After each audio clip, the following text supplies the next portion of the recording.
Bienvenidos a la retrospectiva de Godzilla. La vez anterior hablamos de Godzilla 2000, el inicio de la era Millennium, y fue una película con unas cuantas opiniones mixtas. La película hizo cosas bien y en la misma cantidad la película hizo cosas mal. Pero a fin de cuentas fue el inicio de una nueva era y al menos esa película fue mejor que Sila de 1998. Ya saben, la razón por la que comenzó la era Millennium. Y bueno, con una nueva era comenzando, era hora de continuarla, y así tuvimos Godzilla contra Megaguiras el año siguiente. Y bueno, ¿qué tal está esta segunda película de la era Millennium? Vamos a averiguarlo. Y en Godzilla contra Megaguiras tenemos otro reboot de la franquicia, y en este al parecer Godzilla atacó a Japón en 1954, tal y como lo vimos en la película original, pero después de eso regresó al mar y nunca se le volvió a ver. No hasta 1966, al menos cuando Japón trató de usar energía nuclear, y a Godzilla no le gustó eso, así que salió una vez más para destruirlo. Y luego Godzilla volvió a desaparecer y reaparecer en 1996. Esto debido a que Japón estaba tratando una nueva fuente de energía, al parecer plasma, y a Godzilla tampoco le gustó eso. ¿Acaso ese es el problema con el Godzilla de la era Millennium? ¿No le gustan las fuentes de energía alternativas? Y aquí es a donde conocemos a nuestra protagonista, Kiriko, un soldado de esta organización que se dedica a pelear contra Godzilla. Trataron de detenerlo en 1996 y fracasaron, con Kiriko siendo la única sobreviviente de este ataque. 4 años después, Godzilla vuelve a aparecer, o al menos da señales de que está a punto de aparecer de nuevo, y en lo que todos se preguntan por qué está regresando, si Japón ya no está usando otras fuentes de energía. Bueno, estarán desarrollando esta nueva superarma en la que aparentemente disparan agujeros negros. Sí, le quieren disparar un agujero negro a Godzilla, controlado por supuesto, pero aún así. Y en una de las pruebas de esta arma, al parecer una criatura de millones y millones de años atrás logra salir de una especie de portal y dejar varios huevos en todos lados, dejando varias criaturas que esencialmente se llaman Megulons. Y eventualmente Megaguiras tendrá suficiente energía para salir, se enfrentará con Godzilla y... sí, muchas cosas muy interesantes en esta película, definitivamente.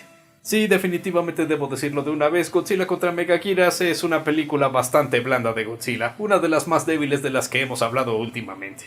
La película ciertamente tiene algunas buenas ideas y unos buenos elementos individuales, pero a fin de cuentas igual los usan en la película y el resultado es casi un montón de nada. Es una película a la que de verdad le falta una inyección de energía, una muy urgente inyección de energía. Y hay veces donde se siente que por fin tendremos esa inyección en la película, pero no, a fin de cuentas nunca pasa, es simplemente una película que entra a una oreja y sale por la otra.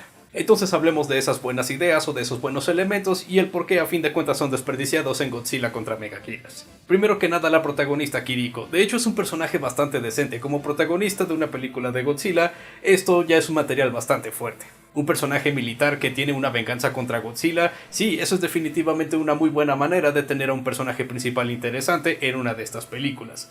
Desafortunadamente el personaje realmente no va por ninguna especie de viaje o cambio. Es un personaje que se siente que después de la introducción en la película a los 10 minutos ya tiene todas las respuestas, ya sabe exactamente qué hacer, e incluso cuando hace acciones extremas usualmente siempre termina haciendo lo correcto o algo que beneficia a todos los demás personajes. Parece que el personaje no le permiten cometer errores que sean muy graves o que le hagan un personaje, ya saben, más interesante. Un desperdicio, sobre todo porque la actriz Misato Tanaka hace un buen trabajo en el rol. Y también si hubieran añadido un tanto más a este personaje, siento que eso definitivamente hubiera sido suficiente para compensar el hecho de que todos los otros personajes de la película son bastante aburridos y blandos y realmente nada memorables. Lo más interesante que se pone es que al parecer uno de los personajes tiene una especie de secreto que podría explicar el por qué Godzilla está atacando Japón otra vez, pero a fin de cuentas eso es solo para eventualmente decir que el personaje es un idiota y sí, es por su culpa y eso es todo. Nada realmente interesante. Y en cuanto a la historia, bueno, una vez más tenemos algo que pudo haber funcionado. Definitivamente me encanta cómo los primeros 10 minutos de la película establecen esta versión del mundo tan interesante donde Godzilla ha estado constantemente regresando desde 1954. Eso es algo que de hecho yo quería ver en la película anterior, Godzilla 2000. Si este Godzilla ha estado desde entonces, casi 50 años en el planeta Tierra, bueno, me gustaría ver cómo fue la historia de este Japón o del mundo en general cuando Godzilla constantemente ha estado regresando. Y sí, eso es bastante bueno, pero solo en los primeros 10 minutos de la película. Después de eso, la historia es simplemente desarrollar esta arma que arroja agujeros negros, y luego se trata de lo que eventualmente lleva a la creación de Megaguiras, y desafortunadamente todo eso es contado de una manera no muy interesante, bastante directa se puede decir. Sí, el monstruo está aquí porque sucede esto y esto, en fin, no hay mucho estilo, no hay mucho que le añaden a cómo contar esta historia para que se sienta que es algo especial. Y también eso sucede porque solo tenemos un personaje interesante en esta película. Pero bueno, al menos si las escenas de monstruo fueran algo que resaltara en la película, sería suficiente como para decir, ok, el resto de la película es aburrido, pero al menos estos momentos donde salen los monstruos, eso sí que le añade vida a la película. Pero desafortunadamente no puedo decir eso porque incluso las escenas con los monstruos en esta película son bastante aburridas y blandas, se siente que no tienen mucha inspiración, no le añaden la suficiente vida a la película, eso diré. Definitivamente no es la inyección que el filme necesitaba. No lo sé, las escenas de monstruo en esta película no se ven tan bien filmadas como en las anteriores, a pesar de que tenemos una mejor paleta de colores en comparación a Godzilla 2000, así que al menos podemos ver las escenas de la película. Lo malo es que podemos ver lo blandas y nada especiales que se ven las escenas de monstruos en esta película. Los efectos especiales, al menos tenemos un poco más de efectos prácticos aquí y eso se ve bastante bien, pero también tenemos otros efectos de computadora que de verdad no son buenos y distraen bastante muchas veces en la película. Ni siquiera llegan a ser momentos graciosos cuando los efectos en computadora no funcionan, son simplemente momentos que te quitan de la película completamente. Y también la coreografía de por sí, lo que pasa en las escenas con los monstruos, se siente como absolutamente nada especial. Vaya, se siente que en programas como Power Rangers o una vez más supongo Super Sentai, veríamos algo muchísimo mejor que esto. Y también hay un trabajo de edición bastante extraño en muchas de estas escenas. Muchas veces cuando está Godzilla ahí, aceleran la velocidad del video para que parezca que Godzilla hace algunas acciones que son más rápidas de lo normal. Hace ver como que el editor accidentalmente puso ese efecto en la película y no tuvieron tiempo para corregirlo. Y esto es bastante evidente, sobre todo en la pelea de Godzilla contra Megaguirus, la cual no es nada muy especial. Y de hecho lo único que puedo comentar de Megaguirus es que su diseño me recuerda mucho a la forma final de Batra de la película Godzilla contra Mothra de la era Heisei. Y eso me distrae bastante, muchas veces en esta película. Es algo personal, sí, pero a fin de cuentas es un problema que tengo con esta película. Sí hay 2 o 3 momentos que al menos resaltan. Megaguirus le pica con su cola a Godzilla y sí, donde le está picando, eso no se ve nada saludable. De hecho no estoy seguro si podemos mostrar esto siendo un video de YouTube. Vaya, ¿cuándo fue la última vez que hablamos de un monstruo atacando las partes privadas de Godzilla? Creo que en la era Showa, sí, ha sido mucho tiempo.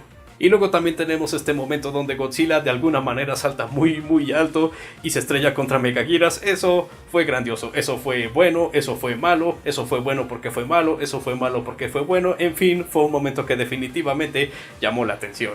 ¿Por qué no podría toda la película ser así? Pero sí, a fin de cuentas las escenas de monstruos simplemente están ahí, realmente no le añaden suficiente a la película, es una decepción. La música de la película también está solo ok. Definitivamente puedes ver que le trata de añadir mucha emoción a la película, pero a fin de cuentas, una vez más, no es suficiente. Y también cómo termina la película en sí es un tanto extraño, un tanto incómodo también. La película fácilmente pudo haber terminado en esta toma, es una toma decente, la historia se había acabado, hubiera sido el final perfecto. Pero a fin de cuentas deciden añadir esta escena donde Kiriko le está hablando a otro personaje para volver a trabajar porque puede que Godzilla haya regresado. Le da un pequeño golpe, ella se disculpa y la película se congela y corren los créditos. Esa es una manera muy extraña de terminar cualquier película, sobre todo una película de Godzilla. Y vaya, tenemos una escena postcréditos aquí también, aunque simplemente es para indicar que sí, Godzilla ha vuelto y se congela una vez más. ¿Por qué a la película le gusta hacer eso?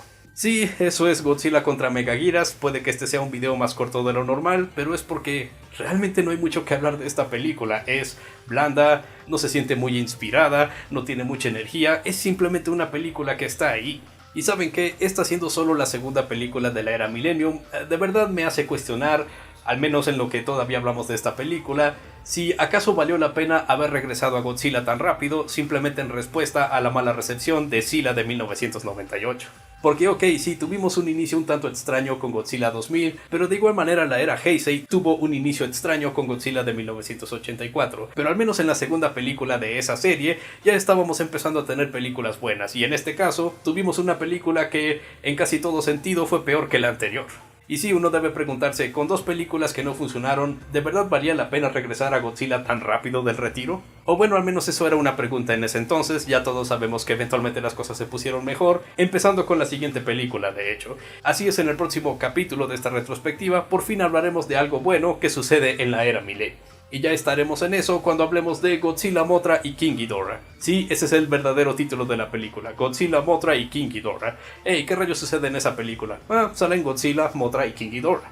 Sí, bastante simple. Eso para la próxima ocasión. Mientras tanto, no lo olviden, yo soy Gerald, su crítico de películas, libros, juegos y otra basura que no les importa.